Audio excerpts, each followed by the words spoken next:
Good morning everyone. In this video we are going to discuss about the chapter 1 of the class grade 1 of math. In this video we are going to give both Tamil explanation with the song's rhythm. Looking for my furry cat. Looking for my furry cat. Looking for my furry cat. Are you sitting on the window sill? Are you sleeping under my bed? Where are you, my furry cat? Looking for my furry cat. Looking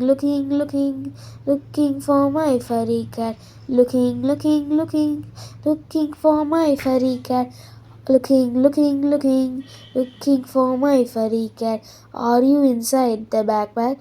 Are you outside the red rag? Where are you, my furry cat?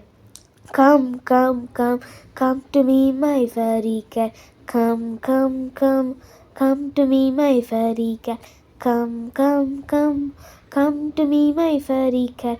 Come to me, my furry cat. Saw you scratching the bottom of my jar. Saw you playing at the top of my car. Come to me, my furry cat. Come to me, my furry cat. Come to me, my furry cat. Saw you hopping above the hat. Saw you hiding below the mat. Here comes my furry cat. நம்ம இந்த போயமோட Tamil explanation தான் பார்க்க போகிறோம். First வந்துட்டு looking நம்ம சுற்றி இருக்கிற பொருட்களை பார்க்கறது பேர் லுக்கிங். அடுத்தது ஃபரி கேட்னு ஒரு வார்த்தைக்கு மீனிங் என்னென்னா புசுன்னு இருக்கிற ஒரு பூனை. கேட்டுனா பூனை. ஸோ ரொம்ப புசுன்னு இருக்கிற பூனையை ஃபரி கேட்டுன்னு சொல்லுவோம்.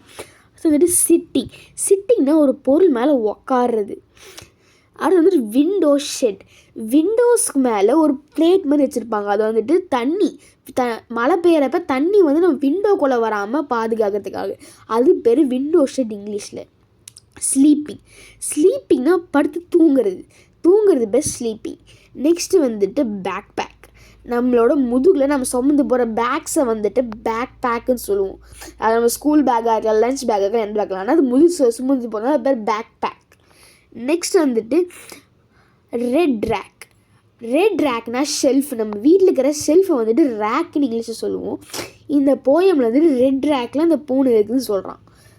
நெக்ஸ்ட்டு வந்துட்டு கம்னு ஒரு வார்த்தைக்கு மீனிங் என்னென்னா கூப்பிட்றது. அது வந்துட்டு கம்னா கம் டு மீ, அதாவது நம்ம என்கிட்ட வா, அதுதான் கம் டு மீயோட மீனிங். நெக்ஸ்ட் வந்துட்டு ஸ்க்ராச்சிங்னா ஒரு பொருளை கீறுறது. அதாவது நிறைய பூனைங்க வந்துட்டு ஒரு பொருளை கீறும். அதை பிடிச்சதுனால அது கீறிட்டு இருக்கும். ஸ்க்ராச்சிங்னா அதுக்கு ஒரு பொருளை கீறி பார்க்குறது. நெக்ஸ்ட் வந்துட்டு பிளேயிங்னா விளையாடுறது. எல்லாருக்கும் முக்காசி தெரியும். நெக்ஸ்ட்டு வந்துட்டு குதிச்சிக்கிட்டே இருக்கிறது. ஒரு இடத்துல இருந்து நிற்காமல் குதிச்சிட்டே இருக்கிறது பேர் ஹாப்பிங்.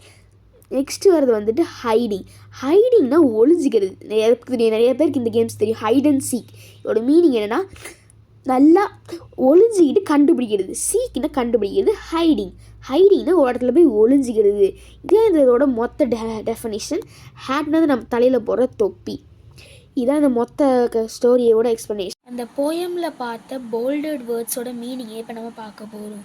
ஃபஸ்ட்டு வந்துட்டு இன் வந்துட்டு ஒரு பொருள் இன்னொரு பொருளுக்குள்ள உள்ளே இருக்கும்போது அதோட பேர் இன்னுன்னு சொல்கிறாங்க. இது இன்னொரு இன்சைடும் இன்னும் வந்துட்டு ஒன்று தான். இப்போ இந்த மார்க்கர் வந்துட்டு வெளியே இருக்குது. அதுவும் இல்லாமல் இந்த கான்டாக்ட், அதாவது தொடாமல் இருக்கிறதுனால இதோட பேர் அவுட் சைடு. இப்போ இந்த மார்க்கர் வந்துட்டு அந்த பொருளுக்கு மேலே அது தொட்டு இருக்கிறதுனால இதோட பேர் ஆன் டாப். இப்போ அந்த பொருள் வந்துட்டு மேலே, அதாவது இந்த பாக்ஸுக்கும் இதுக்கும் தொடாமல் இருக்கிறதுனால இதோட பேர் அபவ். தொட்டுருந்துச்சுன்னா ஆன், தொடாமல் இருந்துச்சுன்னா அபவ்.